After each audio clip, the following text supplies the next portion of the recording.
কোনো সংখ্যা 7 দ্বারা বিভাজ্য কিনা তা আমরা কিভাবে জানব? 7 দ্বারা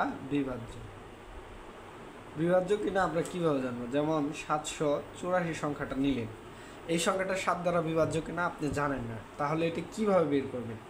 এটা বের করার টেকনিক হলো এটার একক স্থানে অঙ্কটাকে বাদ দিবেন, বাদ দিয়ে এইটাকে 2 দ্বারা গুণ করবেন।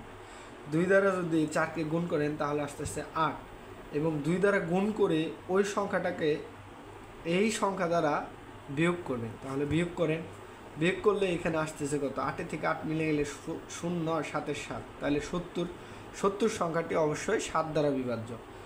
আরেকটা সংখ্যা নেন, যেমন 791, এই সংখ্যাটা 7 দ্বারা বিভাজ্য কিনা? তাহলে আমরা জানি প্রথম সংখ্যাটা বাদ দিব, বাদ দিলে এর সাথে 2 গুণ করুন, 2 গুণ করলে আসতেছে 2, তাকে বিয়োগ করুন, তাহলে বিয়োগ করলে কত আসতেছে? 9 থেকে 2 বিয়োগ করলে আসতেছে 7, এই 7 যদি নামে আনেন এখানে আসে 77 অবশ্যই 7 দ্বারা বিভাজ্য।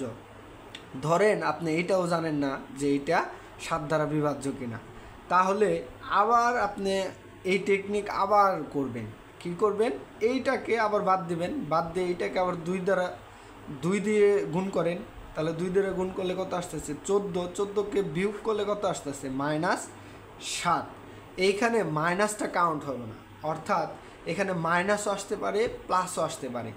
যে সংখ্যাটাই আসে মাইনাস থাকুক আর প্লাস থাকুক, ওইটা যদি 7 দ্বারা বিভাজ্য হয় তাহলে অবশ্যই যে ওই পূর্বের যে সংখ্যাটা ছিল বা আগে যে সংখ্যাটা নিয়েছি তা অবশ্যই 7 দ্বারা বিভাজ্য হবে।